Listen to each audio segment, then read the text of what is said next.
What's up everyone, Patrick here. Just wanted to do like a quick build breakdown and parts recommendation for the MicroRunner. And then just to show you guys next to some, so this is a stock SCX24. So it's a little wider. This is about a Gladiator wheelbase. Oh, this one doesn't have shocks on it. And then like here's my Gladiator wheelbase edge chassis.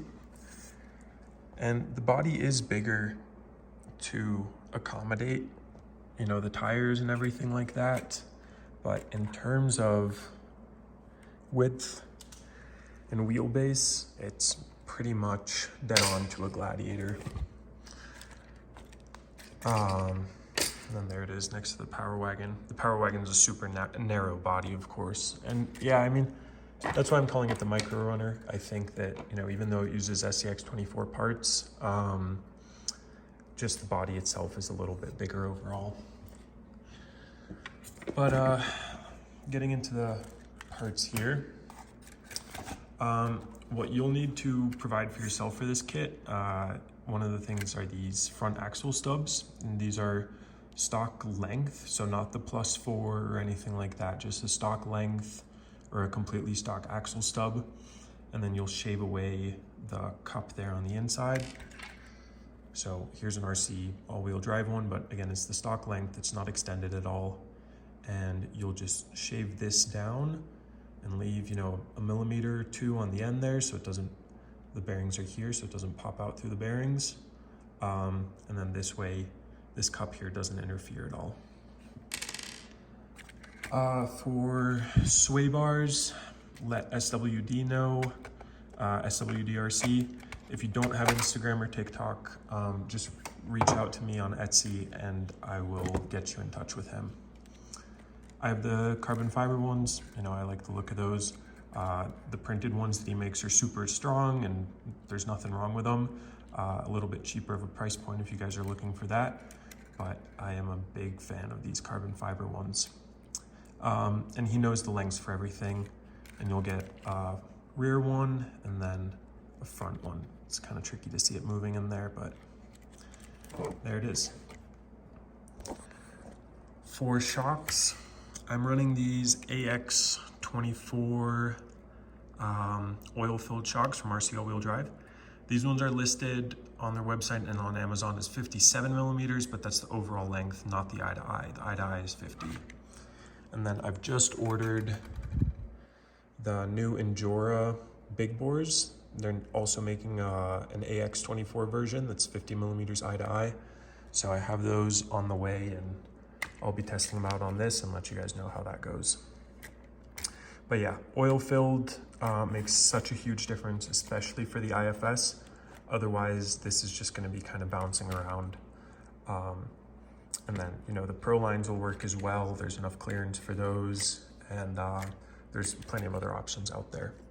But the 18th scale shocks, you'll have to do some modifications to get the hardware to fit and all that. This is standard SCX24, AX24 hardware.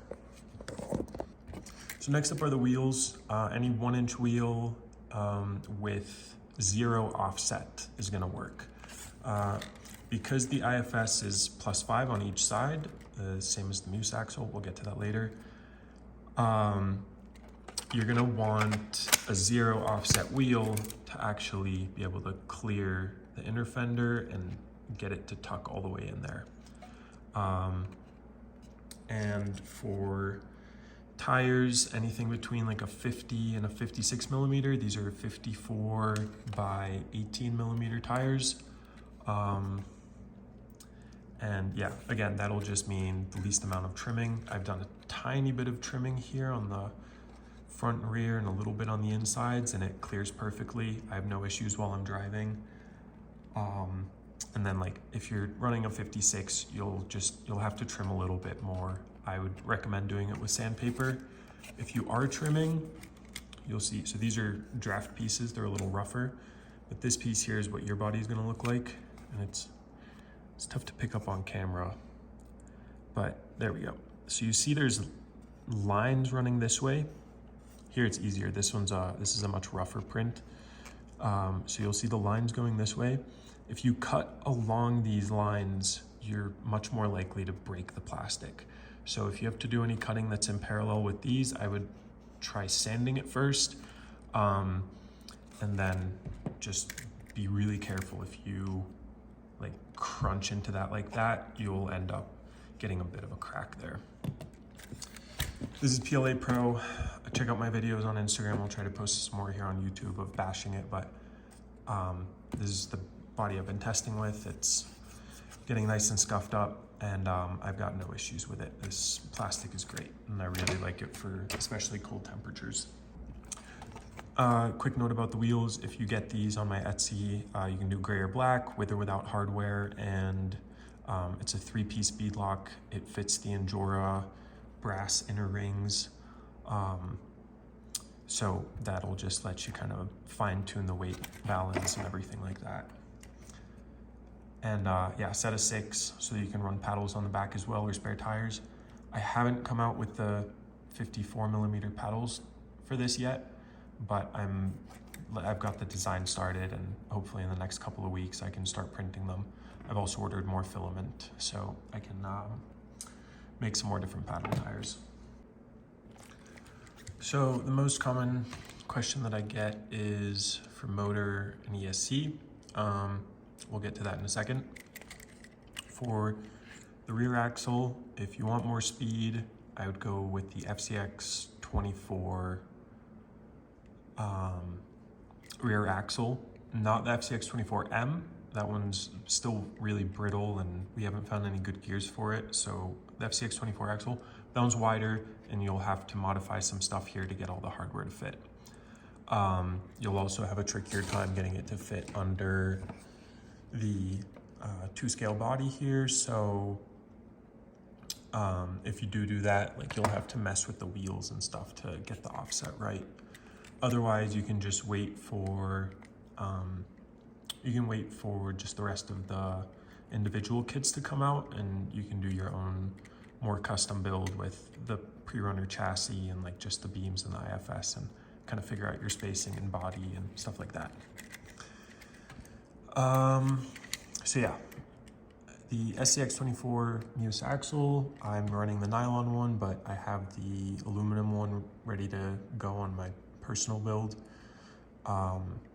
So either one will work, and yeah, it's a super cool looking axle. It gives a nice scale look to it. And I'm running an Endura 33% overdrive worm gear in this. They last a good time. An Endura Gladiator length steel drive shaft with the D-shaped holes. That makes life a little easier. And then an Endura aluminum transmission.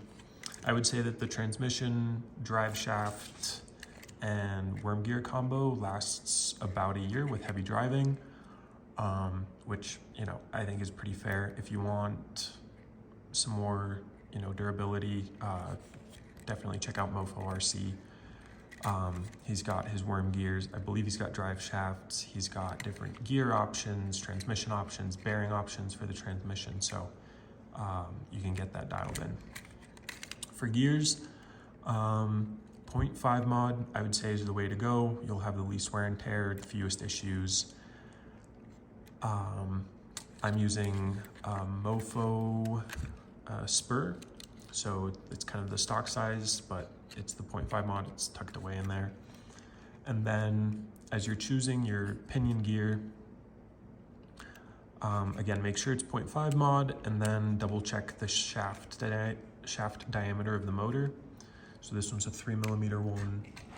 This one is a 2mm one, so like the RC all-wheel drive 370, the Furitek Cedar, the 030 brushless motors, you know, most of them, and like the Mofo Nano BAM, they all have the 2mm shaft. This is the Furitek Godzilla. It has a 3mm shaft, so that's just something to beware of when you're buying your pinion gear. 2S is okay, 3S is recommended. I run 2S, but I have a much bigger pinion gear to compensate for that. If you were to get like a Lizard Python Pro or a cheaper ESC off of Amazon or, you know, AliExpress or whatever, that's 3S capable, you know, I think you'll be able to get some similar results. But this has been bulletproof. I've been running this for about a year now. This one's starting to suffer a little bit. It's got a bunch of corrosion in there, so it acts a little funky sometimes. But I've hit salt water and stuff, so that's on me. I'll list some more motor options. The Surpass motors, the 030 brushless motors, I'll have a link for them. They're a little bit smaller. And then the only issue that you'll really run into when fitting a motor in here is if you have a direct side mount. So you'll see the skid plate has a bunch of options here. You can slide your motor back and forth, but some of the side mount options make the transmission and motor like physically wider than the chassis rails. And if you don't want to trim the chassis rails at all or do anything like that, just be careful of that. Like a center mount or a front facing mount or something like that would be a better option. Mofo has those, and I'll try and add some more links down below. But if you do want to do a brushed version, I would go with RC all-wheel drive 370 motor. It comes with a motor mount, and then I wouldn't recommend using their transmission that comes with it. It just has too much play in it, so it'll wear out super quick and blow up after like a month. That's what happened to me, at least. I find that the RC all-wheel drive parts have a little more play to them than the Enduro ones, so I'd recommend the Enduro ones for these higher speed builds. And then for your receiver, make sure you get one with gyro in it. So this one, yep, gyro inside. So what that does is, as this moves side to side, the wheels will actually account for that. And then it's a bulky remote, but in here, I can actually change the gyro settings.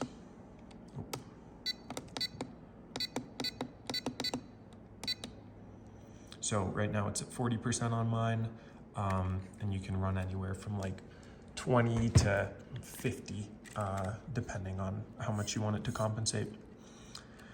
The servo, you can move the servo mount back and forth and up and down by a few millimeters in every direction, so you should be able to fit just about any servo. This is the Enduro 11 kilo. I've really been liking this, and it's super, super powerful. So this is a great option. Otherwise, an Emax servo will fit. You'll just have to mount it a little bit lower since that horn is a little shorter.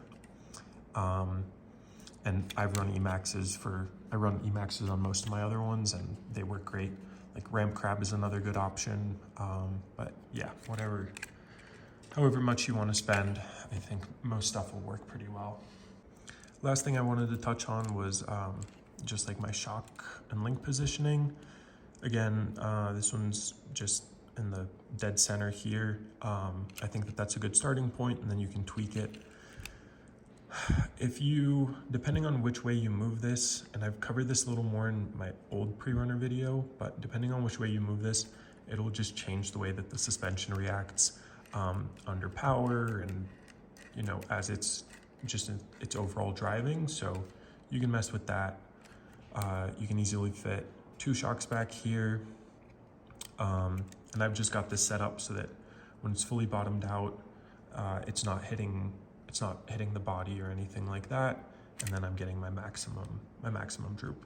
And as you change the angle of this shock up here, it'll just change how this suspension reacts. For the IFS, you've got 2 options there. Again, that'll just kind of change how it reacts. But I guess I'm running 1 inner and 1 outer, so I have to fix that. But yeah, you can do whatever you want. With the 51mm shocks, I find that this upper position is great. You get full travel, no restrictions, and yeah, no, I think that about covers it. Battery tray here. I use these batteries. It's like Vic Mile or something on Amazon. 2S, if you're running 3S, that's great. You'll get, you'll get a faster rig from it. But these ones are 1200 milliamp hours, so they're super, super thick. It fills the whole compartment, but I get over an hour of runtime on these. A little less when it's cold, but on a moderate day, I can easily get an hour, which is, yeah, I really like these. It sits pretty low. At some point I have plans to do like a battery on each side here and either figure out a connector for them just to get longer runtime, or just plug them in one at a time. But having 2 batteries down here on the floorboards, and I've got these reinforced so they're nice and strong. If you run 2 batteries down here, that'll just give you optimal performance. You can even tuck your ESC or receiver in there. There's some space there. And then you've got your battery compartment back here, and you can really do whatever you want with the rear. And then it's pretty 50-50 weight balanced. Once the battery's in there, everything's nice and central. And you've got plenty of space in here to kind of dial it in as you like. So I think that's all. Thank you guys for watching. I'll try and keep more videos coming both on here and on Instagram.